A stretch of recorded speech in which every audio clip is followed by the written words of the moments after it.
ସ୍ୱାଧୀନ ଭାରତ ଅର୍ଥନୀତି ପାଇଁ ପଞ୍ଚବାର୍ଷିକ ଯୋଜନା ଭିନ୍ନ ଭିନ୍ନ ଲକ୍ଷ୍ୟ ଉଦ୍ଦେଶ୍ୟ ନେଇକି ହୋଇଲା ଯେ ସରଞ୍ଚନା। ସ୍ୱାଧୀନ ଭାରତ ଅର୍ଥନୀତି ପାଇଁ ପଞ୍ଚବାର୍ଷିକ ଯୋଜନା ଭିନ୍ନ ଭିନ୍ନ ଲକ୍ଷ୍ୟ ଉଦ୍ଦେଶ୍ୟ ନେଇକି ହୋଇଲା ଯେ ସରଞ୍ଚନା। ଦାରିଦ୍ର୍ୟ ନିରକ୍ଷରତା ବିପର୍ଯ୍ୟସ୍ତ ଥିଲା କୃଷି ବ୍ୟବସ୍ଥା ବହୁଳ ଲୋ। ଦ୍ରୁତ ହେଲା ଶିଳ୍ପାୟନ ହସ୍ତ ଓ କୁଟୀର ଶିଳ୍ପ ବୟନ ବହୁଳ ଲୋ। ଜାତୀୟ ଆୟକୁ ଆଖିରେ ରଖି ମୁଣ୍ଡ ପିଛା ଆୟ ବଢ଼ିଲା ଦେଖି ବହୁଳ ଲୋ। ଧନୀ ଦରିଦ୍ର ତାରତମ୍ୟ ହ୍ରାସ କୃଷି କୃଷକର ହେଲା ବିକାଶ ବହୁଳ ଲୋ। 1951 ପ୍ରଥମ ପଞ୍ଚବାର୍ଷିକ ଯୋଜନା ସନ ବହୁଳ ଲୋ। ସେ ତ ଶେଷ ହେଲା 1956 ବହୁଳ ଲୋ। ଦ୍ୱିତୀୟ ପଞ୍ଚବାର୍ଷିକ ଯୋଜନା 1956-61 ସିନା ବହୁଳ ଲୋ। ଦ୍ୱିତୀୟର ରୂପରେଖ ମହାଲାନୋବିସ କଲା ସୁରେଖ ବହୁଳ ଲୋ। ଦ୍ୱିତୀୟର ମୁଖ୍ୟ ଲକ୍ଷ୍ୟ ଜାତୀୟ ଆୟକୁ କଲା ପରଖ ବହୁଳ ଲୋ। ଶିଳ୍ପାୟନର ବିକାଶ ନିଯୁକ୍ତି ପାଇଁ ଯେ ଦେଲା ସୁଯୋଗ ବହୁଳ ଲୋ। ପୁଞ୍ଜିର ହେଲା ସୁବିନିଯୋଗ ବହୁଳ ଲୋ। ଇସ୍ପାତ ଶିଳ୍ପ ବିକାଶ ଭିନ୍ନ ଭିନ୍ନ ସ୍ଥାନେ ହେଲା ପ୍ରକାଶ ବହୁଳ ଲୋ। ଭିଲାଇ ରାଉରକେଲା ଦୁର୍ଗାପୁରରେ ଯେ ପ୍ରତିଷ୍ଠା ହେଲା ବହୁଳ ଲୋ। ପୁଞ୍ଜି ବିନିଯୋଗ ପାଇଁ ଥେଲା ପେଲା ବହୁଳ ଲୋ। ରଷିଆ ଜର୍ମାନ ବ୍ରିଟିଶ ପୁଣି ଆସିଲେ ଭାରତ ଦେଶ ବହୁଳ ଲୋ। ବିଦେଶୀ ଜ୍ଞାନ କୌଶଳେ ଗଢ଼ି ଉଠିଲା ଯେ ଇସ୍ପାତ କଳେ ବହୁଳ ଲୋ।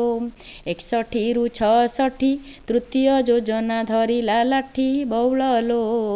ଯୁଦ୍ଧ ହେଲା ହେଲେ ପିଟାପିଟି ବହୁଳ ଲୋ। ଚୀନ ଓ ପାକିସ୍ତାନ ଉଭୟେ କଲେ ଭିଆଣ ବହୁଳ ଲୋ। ତେଣୁ ଲକ୍ଷ୍ୟ ହେଲା ଏହା ଶୂନ୍ୟ ବହୁଳ ଲୋ। 69-74 ଚତୁର୍ଥ ଯୋଜନାରେ ପଡ଼ିଲା ବେଡ଼ି ବହୁଳ ଲୋ।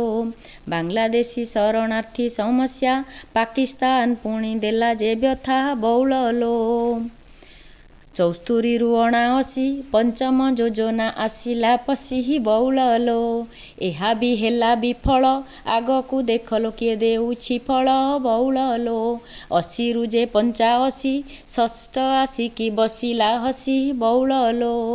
85 ଯେ 90 ସପ୍ତମ ଭୟ ଆଉ କଲାନି ଲବେ ବହୁଳ ଲୋ। ଉଭୟେ ହେଲେ ସଫଳ ଉଦ୍ଦେଶ୍ୟ ନେଇକି ପାଇଲେ ଫଳ ବହୁଳ ଲୋ। ଖାଦ୍ୟଶସ୍ୟ ବୃଦ୍ଧି ହେଲା ନିଯୁକ୍ତି ସୁଯୋଗ ସୃଷ୍ଟି ଯେ କଲା ବହୁଳ ଲୋ। ଜବାହାର ରୋଜଗାର ଯୋଜନା ବଢ଼ାଇଲା ଜାତୀୟ ଉତ୍ପାଦନା ବହୁଳ ଲୋ। 92-97 ଅଷ୍ଟମ ଆସିଲା ପୁଣି ଏ ଭବେ ବହୁଳ ଲୋ।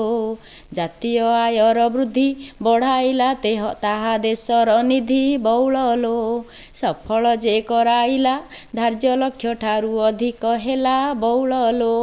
ବିଂଶ ଶତାବ୍ଦୀର ଶେଷେ ନବମ ଆସିଲା କିଛି ବିଶେଷେ ବହୁଳ ଲୋ। ପାନୀୟ ଜଳ ଯୋଗାଣ ଶିକ୍ଷା ଓ ସ୍ୱାସ୍ଥ୍ୟରେ ହେଲା କଲ୍ୟାଣ ବହୁଳ ଲୋ। ସେ ଯେ ନାରୀ ସଶକ୍ତିକରଣ ବହୁଳ ଲୋ। ଏକବିଂଶ ଆଦ୍ୟ ଭାଗେ 2002ରେ ଦଶମ ଜାଗେ ବହୁଳ ଲୋ। 2007 ଯାଏଁ ଲାଗେ ବହୁଳ ଲୋ। ପଞ୍ଚବାର୍ଷିକ ଯୋଜନା ମାନ ଏକାଦଶେ ହେଲା ଏଠି ସମ୍ପୂର୍ଣ୍ଣ ବହୁଳ ଲୋ। ଶେଷ ହେଲା ଏହା ବିଂଶ ଦ୍ୱାଦଶ ସନ ବହୁଳ ଲୋ।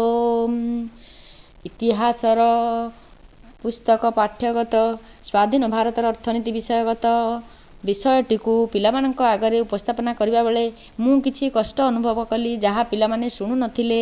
ତେଣୁ ସେହି କଷ୍ଟକୁ ନିବାରଣ ପାଇଁ ତଥା ପିଲାମାନଙ୍କ ଶିକ୍ଷାକୁ ସହଜ ବୋଧ କରିବା ପାଇଁ ଏହି ଉପାୟଟି ଅବଲମ୍ବନ କଲି ଏବଂ ସଫଳ ମଧ୍ୟ ହେଲି। ପିଲାମାନେ ସହଜରେ ସବୁ ଯୋଜନାଗୁଡ଼ିକର ଲକ୍ଷ୍ୟ ଉଦ୍ଦେଶ୍ୟ ଏବଂ ମସିହାଗୁଡ଼ିକୁ ସହଜରେ ମନେ ରଖିଲେ।